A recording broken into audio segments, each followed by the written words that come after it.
And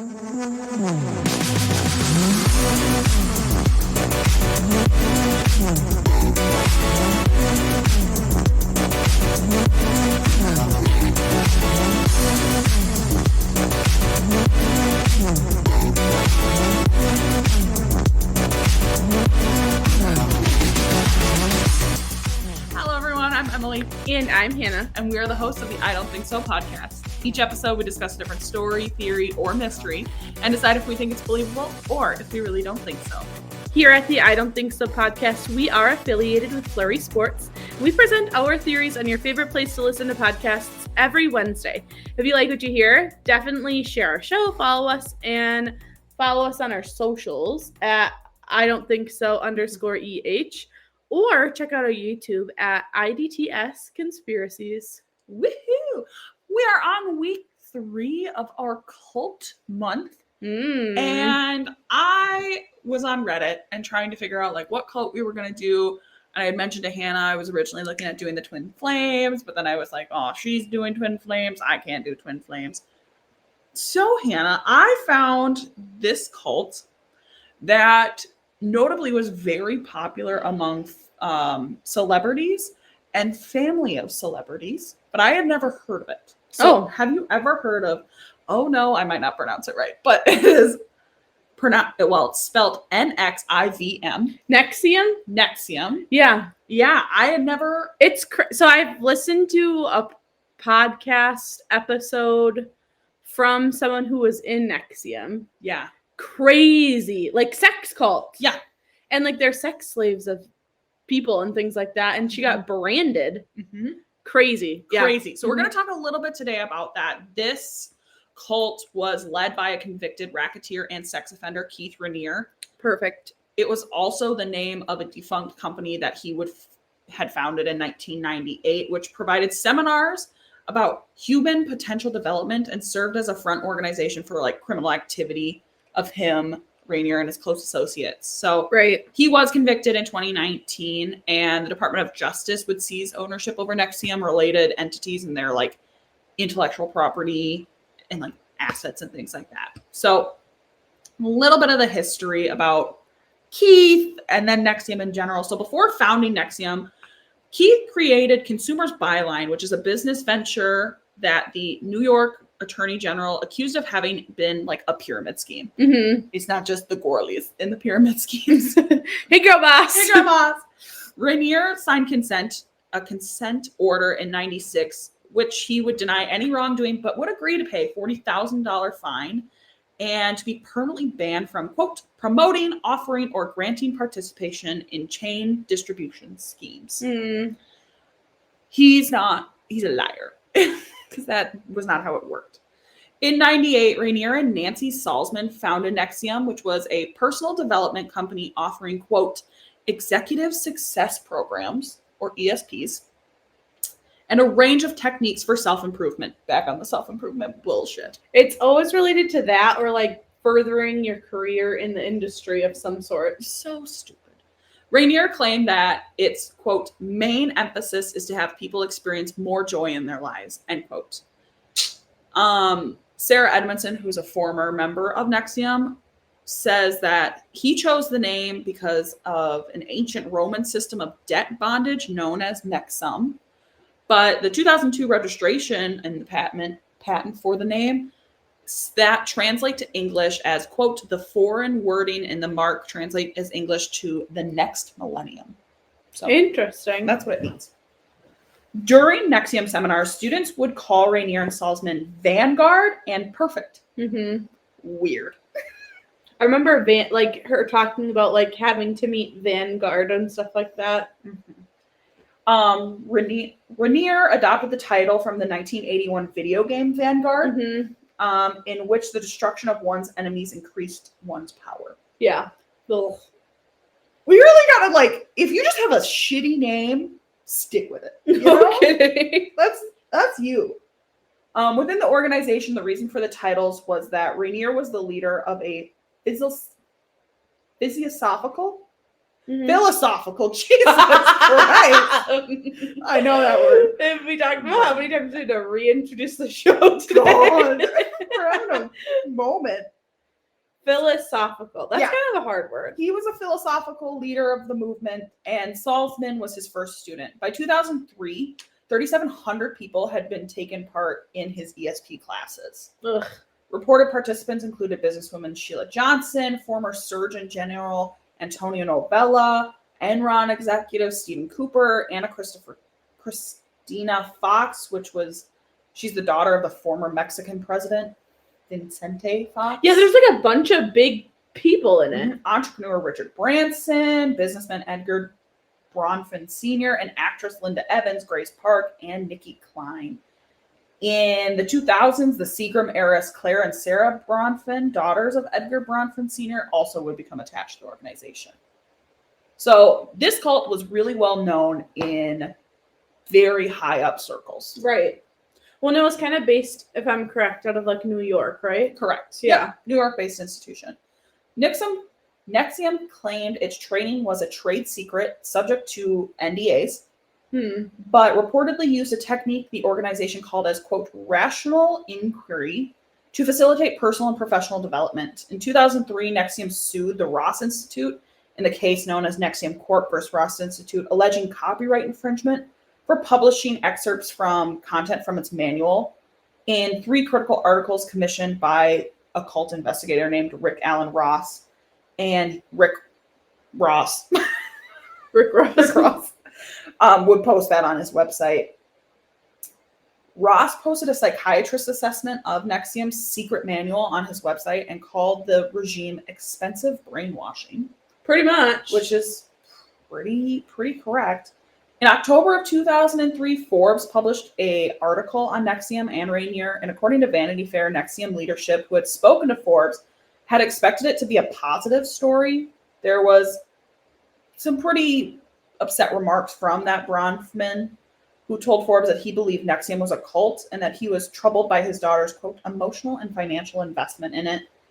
In 2006, Forbes published another article about the Bronfman sisters, stating that they had taken out a line of credit to loan NXIVM $2 million, repayable through personal training sessions and phone consultations with Salzman. Oh, so they don't even get the money back. They're just getting more free classes. But not free because, it paid them $2 million or loan them the money.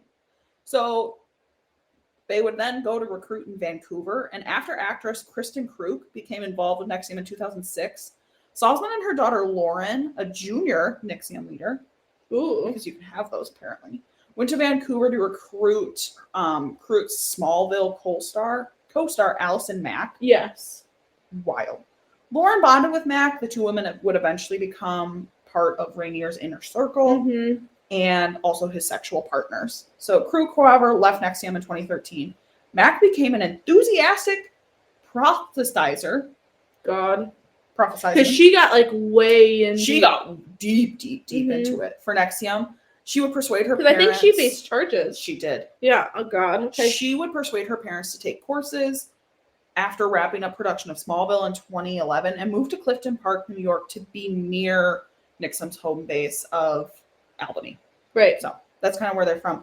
Between 2008 and 2010, the Bronfman sisters allegedly pressured Stephen Hurwitz, which was a confidant of their father, to ask the Albany County District Attorney, the New York governor, and the New Jersey Attorney General to begin criminal investigations into NXIVM's critics. NXIVM reportedly kept dossiers on the Soers, Spitzer, and other political consultants, some U.S. senators, and just a ton of people. They have so much blackmail on people that it's that's why they were able to keep going for so long, because they just kept blackmailing very high up officials. So NXIVM would be described pretty much as a pyramid scheme to start with, a sex trafficking operation, a cult, and a sex cult. In a 2010 Times Union article, former NXIVM coaches characterized students as prey for Rainier's sexual or gambling-related proclivities. Kristen Keefe, a longtime partner of Rainier and mother of his child, left the group in 2014 and called him dangerous, saying that all the worst things you know about NXIVM are true. Oof. Love him. He's such a great person. So we'll talk about a little bit of the exposure of the Dews and NXIVM's downfall before we kind of talk about like their belief system. Mm-hmm. So starting with reports by Frank Parlato in June of 2017 and bolstered by an October 2017 article in the New York Times, details began to emerge about the Dews, which would be a secret society of women that started in 2015 within NXIVM, in which female members were allegedly called slaves. Mm-hmm. They would be branded with the initials of Rainier and Mac and subjected to corporal punishment from their quote-unquote masters. Ugh. They would also, these women would be required to provide nude photos and other potentially damaging information about themselves as collateral. Right. Mm-hmm. And law enforcement representatives have alleged that, am I pronouncing it right? Dews? Or is it Dose? Dose? D-O-S? Dose? Dews? I think just DOS members. Okay. Like you say the initials. Well, if you hear me say Dews, I mean DOS. DOS members were then forced into like sexual slavery. Whistleblowers accounts. So Sarah Edmondson, who's a Canadian actress who had been like an ESP participant since 2005, said that she left NXIVM after Mac inducted her into the DOS at her Albany home. Yes. So Edmondson alleged that participants were blindfolded naked, held down by Mac and 3 other women, and branded with a cauterizing pen by a NXIVM-affiliated doctor, Danielle Roberts.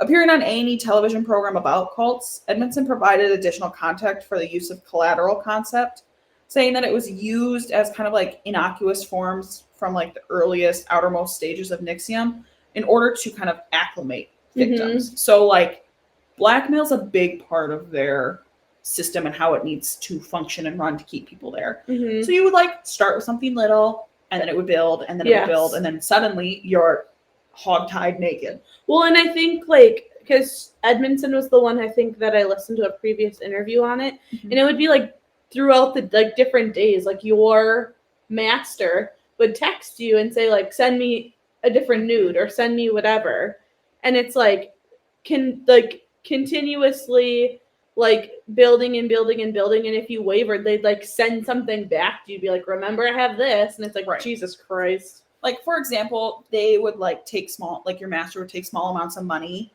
that you might like unknowingly forfeit if you like don't go to the gym.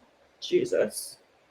New York Times later reported that hundreds of members left NXIVM after Edmondson went public about her experience.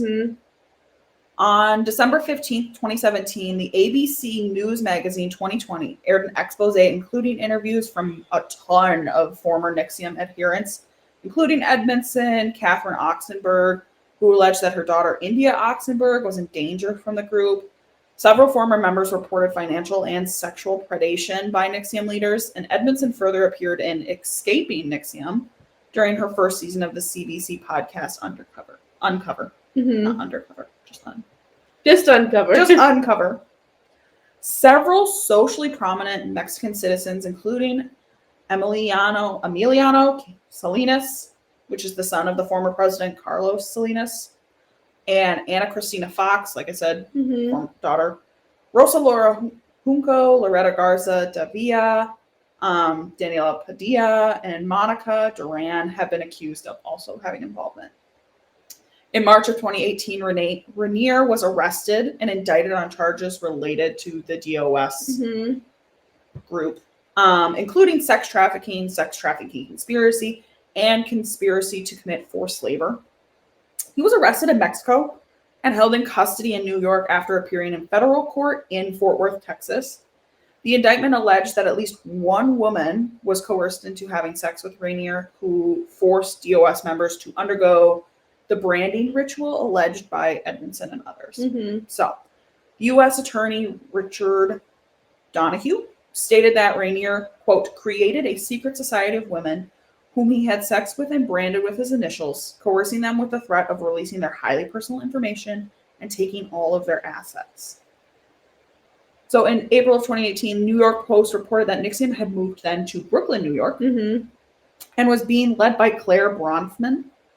We're going to hear that name come up a few times. On June 12, 2018, the Times-Union reported that NXIVM had suspended its operations owing to, quote, extraordinary circumstances facing the company. Yikes. Can't imagine what that would be. Bronfman will be arrested on July 24th and charged with racketeering. She was released to house arrest after signing a $100 million bail bond. Wonder where she got that money. I know. I was like, are you kidding? Mm-hmm. If I had $100 million, the life I would lead. Well, and the thing is, too, is it just shows you how deep the thing is for them to have that much access to that much money. Mm-hmm. Also arrested and charged with the same crime were NXIVM's president, Nancy Salzman, her daughter, Lauren, and another NXIVM employee named Catherine Russell. On March 13th, 2019, Nancy would plead guilty to a charge of racketeering and criminal conspiracy. She agreed as a nominal owner not to contest, like, forfeiting over NXIVM-related assets, including real estates, as well as corporations that, like, owned Keith Raniere or NXIVM's trademark and patent portfolio. On the same day as Nancy's plea, the court unsealed a second and final superseding indictment against Raniere and his co-defendants, adding the charge that Raniere produced and kept child sexual abuse materials of a girl who was about 15 at the time. Oof, yeah. So, Lauren, in March of 2019, would also plead guilty to racketeering and racketeering conspiracy. She would later testify against Raniere and received leniency. Mm-hmm. Sentencing documents for Allison Mack state that she entered proffer sessions, PROFFER, in April 2nd, 2019. The government credited her for providing relevant emails, documents, and recordings later used to convict Raniere. On April 8th, 2019, she would also plead guilty to racketeering and racketeering conspiracy. Although not called to testify against Keith, prosecutors said Mack was, quote, available to testify at his trial if requested to do so. Bronfman would also plead guilty in 2019, and the federal trial of Keith Raniere began on May 7th, 2019, and in June 19th of 2019, a month later, can't do math, the jury would convict him on all counts. Yeah. Because he's a real friggin' winner. Bad dude. Bad guy.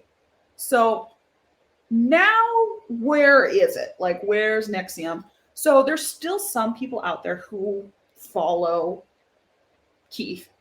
It sounds like he's kind of running it from prison at this point in time, and there's not really necessarily a figurehead out and about. Sure. But, kind of in the same way the FLDS is, it's a system of hierarchy of people who are still involved inside and out, but it is a considerably smaller number than it used to be. So what are the beliefs of NXIVM? Because we talk a lot about, like, obviously the bad things that kind of came with it, but what were the belief system? So in 2003, Covered water right in the eye. I'm so sorry. I'm trying to. Oh, okay. All of a sudden, I was like, that's my dominant eye. My left eye is dominant too. Oh, it was awful. In school, I had to shoot the bow with my left hand, and I'm right-handed. Oh, I just did right-handed. No, they didn't even give me an option. Boo. Anyways, back to it. So in 2003, a mission statement on NXIVM's website read, NXIVM embodies a set of consistent and universal principles in which all humans can participate.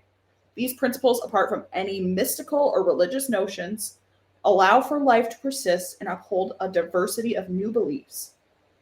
By creating a new understanding, we can actualize our potential to live and work together and consequently bring human existence to a whole new level. Yet this cannot be done without first raising human awareness, fostering an ethical humanitarianism, and celebrating what it truly means to be human. And this is our mission. You ever sometimes listen to something and I'm like, that's a whole lot of words to say nothing, of all. Absolutely. My mission is keep moving on. And it's like, that's not helpful. And then for you to say that you're going to be like follow humanity and stuff like that. And then you did all those awful, awful things. Yeah. You're the worst. The oldest program of NXIVM was the ESPs, or the Executive Success Programs. These programs had students recite a, quote, 12-point mission statement, pledging to purge themselves of all parasite and envy-based habits, to enroll others, pyramid scheme, Yeah. and to ethically control as much of the money, wealth, and resources of the world as possible within my success plan. Ethically. We're just going to take all your money so then this one man can control it ethically. The mission statement also labeled students who shared ESP materials as, quote, breaking a promise and breaching my contract and compromising inner honesty and integrity. Where was your integrity? Well, and where's the honesty if we're like not allowed to share our success plans with others? Oh, shit. The doctrine of the NXIVM organization, rational inquiry method, was treated as Rainier's scientific invention, and he submitted it. Scientific? Absolutely. Submitted it to a ton of patent offices. Oof, duh. NXIVM taught that some people called suppressives try to impede progress within NXIVM. So people who were irrevocably turned against Rainier were said to have undergone the fall and were labeled, in words of a former member, as Luciferians. Oh! Lost people for whom bad feels good and good feels bad. The devil! The devil! We're back on it. Some members of NXIVM's inner circle were reportedly taught that in past lives, they were high-ranking Nazis. The crossover! You thought it was bad before. Not Nazis.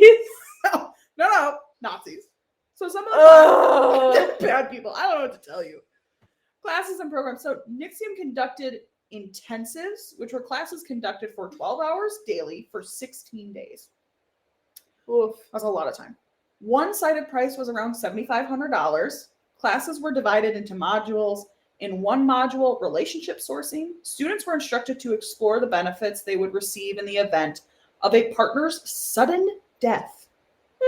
Another module, Dracula and his ghouls, wish I made that up, reportedly discuss psychopaths Halloween and their followers.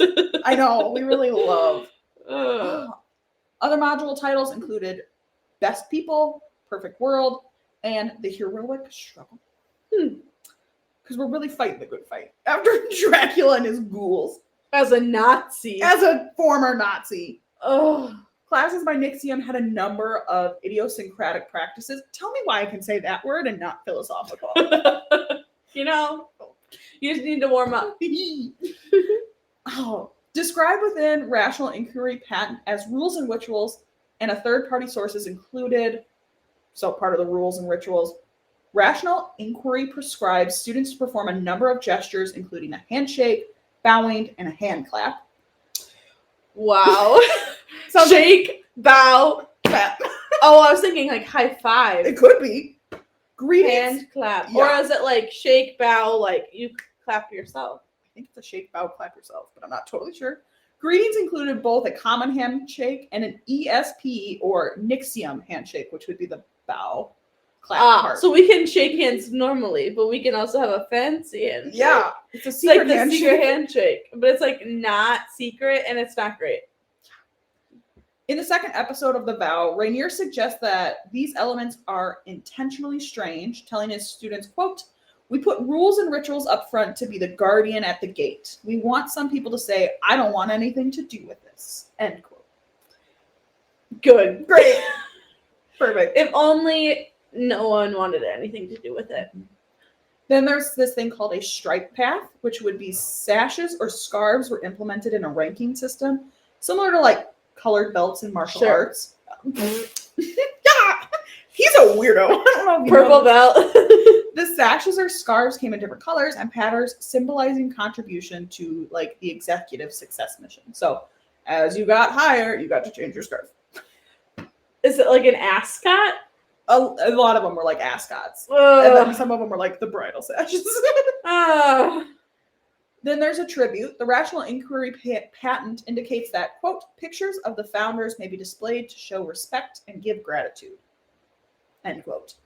Classes ended with students expressing gratitude to Keith Rainier as Vanguard and Nancy Salzman as Perfect. So again, think like how people have up like crucifixes and stuff in their home. That's what they wanted you to do. But like have pictures of them. Of that. Duh. And exploration of meaning, or EMs, were described as therapy by number, and the exploration of meaning involved a senior member questioning participants as they delved into like childhood memories. Trauma. So let's like open it a little bit. So it was just a lot. There was also human subject experimentation. Another purported study, like someone conducted within NXIVM community, was described as watching like disturbing footage, including video of people being murdered, while their brain waves, like psychological activity and facial and auditory responses, would be recorded through electroencephalography, ECG, in other words, and skin responses and video recording. So they would show you horrible stuff, and your brain waves and your like reaction would be recorded to see if you're a psycho. Yeah, pretty much. The purpose of the study, similar to a patent Rainier filed, was to determination of whether a Luciferian can be rehabilitated.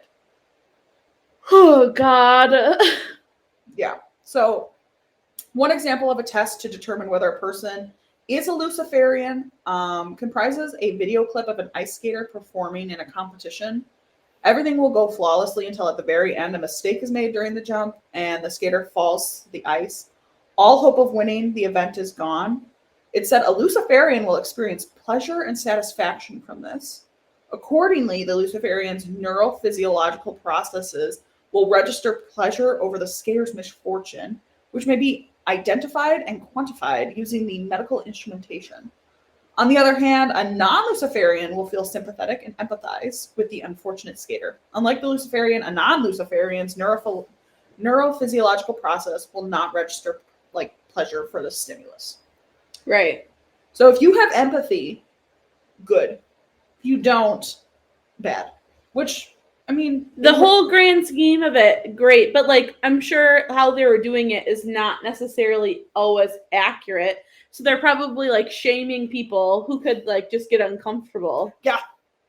Like start sweating because they feel bad. Yeah. You know what I mean? Or you're nervous because you're in a room hooked up to several machines. Yes. Several subjects complained to the New York State Board of the Official and Office of Professional Medical Conduct about the experiments. And Porter would face 24 professional conduct charges, including moral unfitness to practice medicine. And in August of 2019, the New York State Department of Health suspended his license to practice medicine in the state, finding that he conducted these studies without an appropriate human research review committee. So those were some of those like weird things that they did. Mm-hmm. But mainly their teachings were kind of all over the place. Their main goal was that like you take these classes so you can amass wealth and bring us more money. Us wealth. Yeah. That was like the whole point of their cult. And then obviously Rainier was just a gross human being and created like systems of oppression for women within this cult. And it was just for his sexual gratification to kind of use people as he pleased. Correct. So a lot of it turned into just like he's a sick man. And for that purpose, he created a cult and unfortunately was charismatic enough to woo people with money to be there. Oof. What I always find interesting about these things, it's like a lot of times the people that are in these cults have like a lot of money. Yeah. Or a lot of pull or a lot of power. Like you think about the different celebrities and like people of power that are in these things. And it's like, how can you get so swayed by a fraud? No kidding. Like, what do you mean? Well, this might help you to think about it.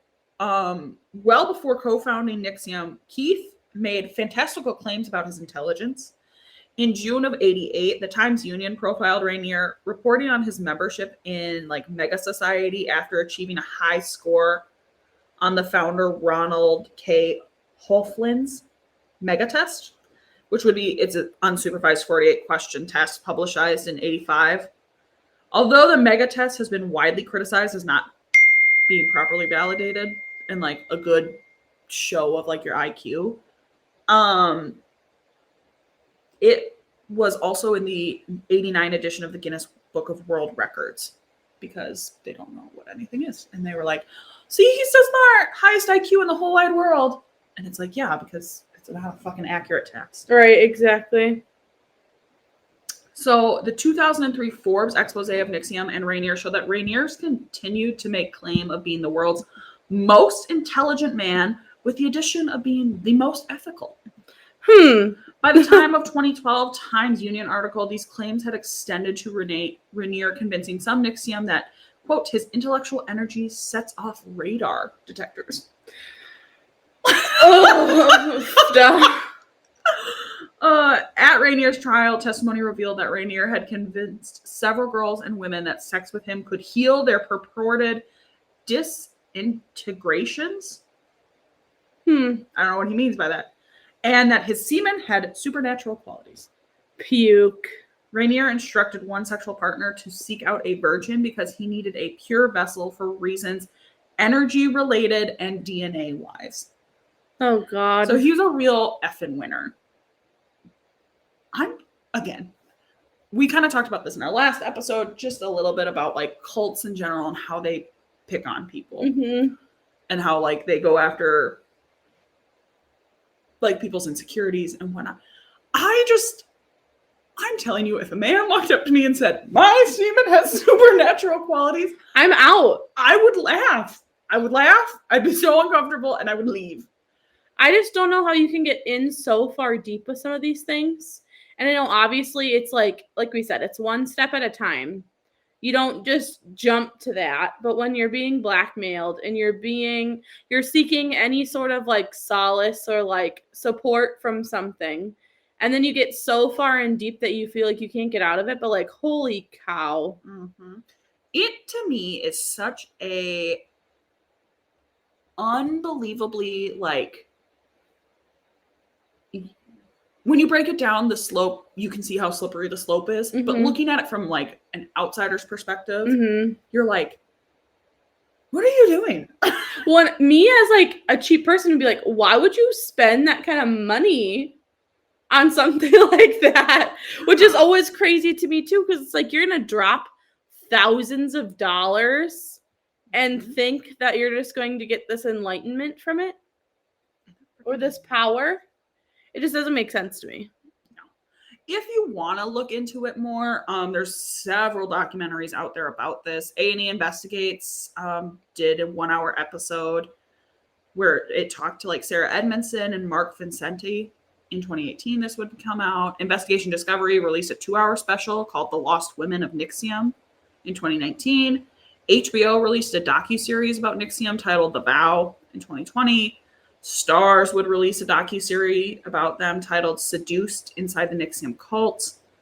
NXIVM was also the subject of an episode of True Hollywood Story from E!, which would compromise a bunch of like the interviews from several journalists and like Catherine Oxenberg, Sarah Edmondson. Sarah Edmondson's the name you might know the best just because she's very outspoken about this, which is great for her.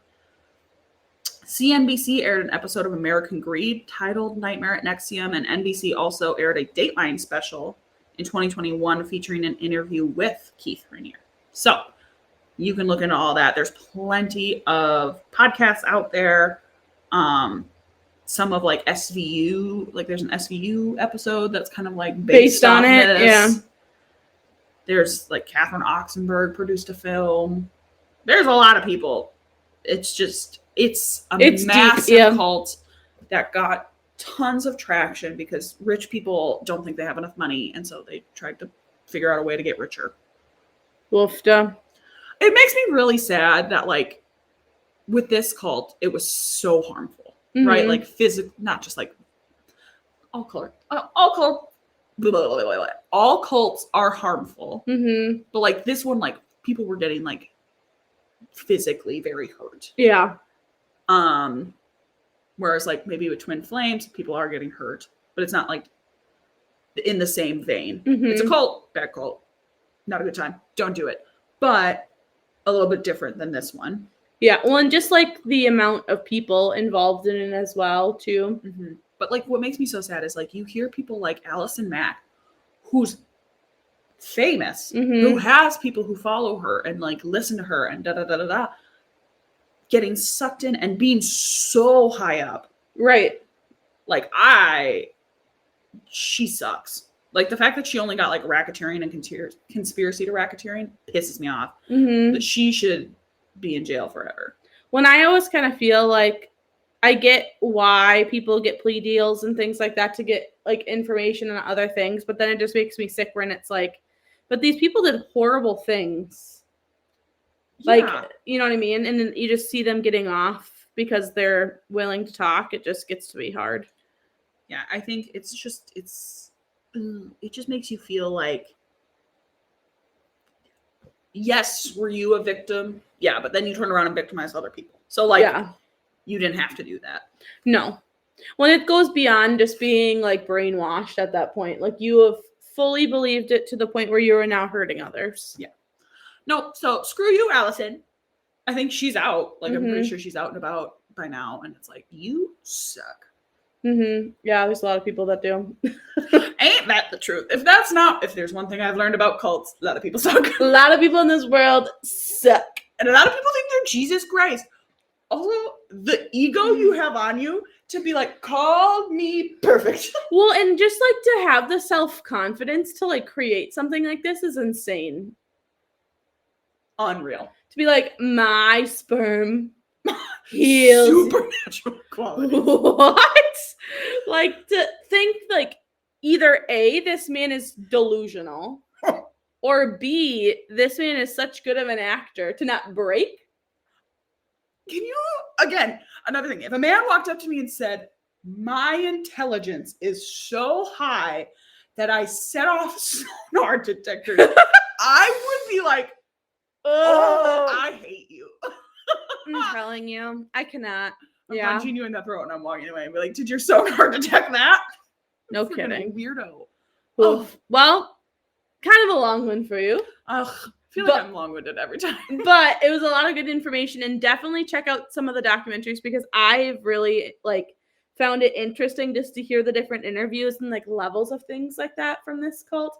It's just insane to think. Again, it was only, like, brought about in 2019 was when, like, half of them got convicted. Right. So it's pretty recent. So definitely look into it. And if you have any other suggestions of stories, cults, or things for us to look into, definitely send us a message.